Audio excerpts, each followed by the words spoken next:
I thought Brock Glenn and, Austin, you noted his PFF grade earlier on, over 80, the highest on FSU's roster in this loss to Clemson, and the highest that we've seen by a quarterback since late in the middle of last year for Jordan Travis. Can't remember exactly which one. Austin, maybe you can figure that out. But I'll find it. Either way, it seemed like a good performance from Brock Glenn. A lot of those throws, they were on target. And as I said before, he wasn't helped out by his skill players. PFF credited FSU with 4 drops in this game. And it honestly, it felt like more in the moment. And now FSU, the highest drop percentage in the FBS. So, what we talked about last week, it kind of rang to be true. No matter which quarterback you put back there, it doesn't matter if the pieces on offense aren't performing around the quarterback. Now, Brock did a lot off schedule, and he made some plays regardless of those guys not helping him out. You think back to that 4th down scramble in the 4th quarter. I mean, that takes some grit, some moxie there for him to go and get that. And, I'll be honest, DJ would never have a chance of converting. You don't have to be honest. Like that. And the truth. You don't have to be honest with this. That's another Glenn too, looking at the pylon. I don't know if you saw it. Don't know if he's there yet. He actually looks over and checks the pylon. And while he's got a defender coming right for him, that's just called grit. And you're doing it for the school. You have some pride in yourself, but keep going on.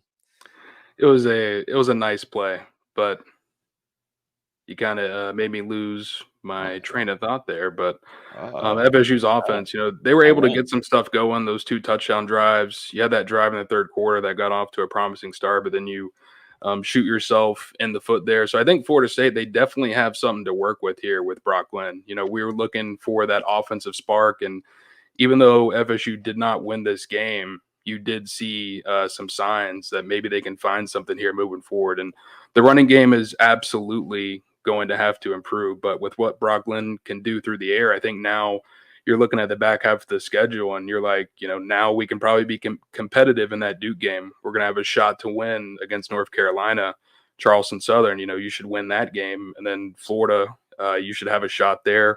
Miami, anything can kind of happen in a rivalry game. So now you're kind of looking and you're like, all right, we've got a little bit more of a chance than maybe I thought we did prior to this Clemson game. And, you heard from Brock after the game. And I mean, the way he played during the game, he showed a lot of passion. He was very vocal out there. That's what you're looking for from your quarterback. And to me, whenever he was doing that type of stuff, you saw the guys around him start to play even harder. And I think at the beginning of the game, he got knocked down and there was only one offensive lineman that came over to help him up off the ground. And by the end of the game, some of these times that he was going down, whether it be in the backfield or on some of these runs, the offensive line, they were running over there to pick him up. Like you really saw these guys fighting for Brock Glenn. And even in the postgame press conference on the defensive side of the ball, Omar Graham Jr., mentioned how confident he was in Glenn. So that was that was impressive to see the way that the players responded to that. And you've got to hope that FSU can just build off this moment moving forward, even though it came in a loss. Okay, so real quick, let me interject. Brock Glenn's PFF rating for the game was 83.5. Jordan Travis only had one game all of last season that was better, and that was the Duke game where he had an 84.4. He was a lot better in the 2022 season. He had, I think, 3 games in the 90s, but you can make the argument that was the best the quarterbacks played in 2 years. And it wasn't necessarily helped by his stats because Florida State's receivers were credited with 4 drops. It felt a lot more than that. He was pressured a handful of times, but he played about as well as you could ask for a redshirt freshman. Mm-hmm. That didn't get any experience earlier this season in a game. And no help from his running attack. I mean, it was on Brock Glenn to make the plays. Yeah. Mm-hmm. Yeah.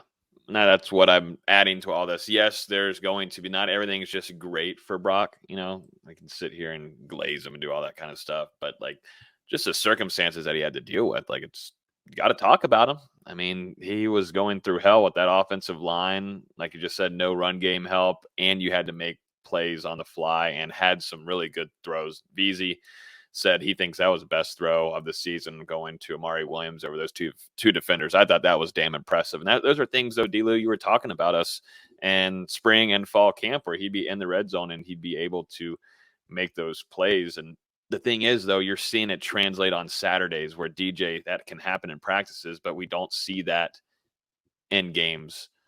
on Saturdays at all, D-Lou. Yeah, and I mean that's one of the things that we talked about last week.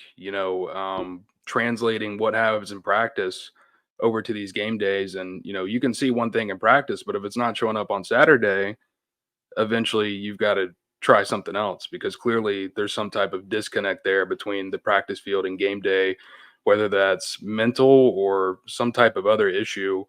And now we're kind of seeing it with FSU. And Mike Norvell said as much. They've. I think he was asked if FSU had considered making a change to Brock from DJ earlier in the season, and he mentioned the various data points that FSU had to work with leading up to the year and what they saw in practice and things of that nature. But as we've seen, Brock can go into a game against a top 15 defense and perform. And I think it's even more impressive when you think back to what he looked like last year in the ACC championship against Louisville, then obviously the impossible situation against Georgia in the Orange Bowl. I mean, he was pretty sharp on Saturday, and this Clemson defense, I mean, no joke with what they've been doing to opponents as of late. So this is something that Florida State, they've got to figure out a way to build around Brock here, and whether that's continuing to add in these young pieces around him, whatever you have to do. But I think Mike Norvell and FSU, no matter if DJ is able to come back from this hand injury or not, and we saw him before the Clemson game, pretty hefty rap down there on that throwing hand, and we talked about the report that he has a broken finger on his throwing hand. So even if he's able to return before the end of the season, FSU has to realize it's time to build around Brock. It's time to sprinkle in Luke if they have the opportunities to do so. It's all about the future, full steam at this point, and that's got to be in the backfield, at tight end, along the offensive line if you can start getting some of these guys in. Obviously, at wide receiver as well. I mean, build up the guys who are going to be here. D-Lu, me and VZ were talking about it. There were some reports that we'd see both quarterbacks out there, with Luke also being involved with Brock Glenn. And I was telling VZ that would have been the last kind of straw almost there for me with Norvell. I don't think that would have been deserving for Brock to not have a full game and be out there unless he's up, like VZ and I were saying, if they're up 45 to something, or they're getting absolutely, bounced, and there's multiple interceptions, 2-3 interceptions from Brock Glenn. He's having a really brutal game. But I know Mike talked about it after the game as well, and there was some thought of having Luke go out there, but felt like pretty comfortable with what Brock was giving them and the offense, which is a good sign to the head coach. But I just still like probably I think it's a great idea to have your backup ready when you're facing a team like Clemson that's going to bring pressure like they did, and you have a awful offensive line. So you better have both quarterbacks ready.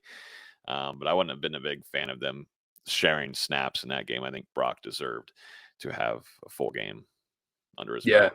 Yeah, I agree with you. It just really wouldn't have made sense to play Luke in that moment simply because of the way that Mike Norvell leashed himself to DJ through those first 5 games. And, then you do make a quarterback change and you decide to put in another guy that quickly.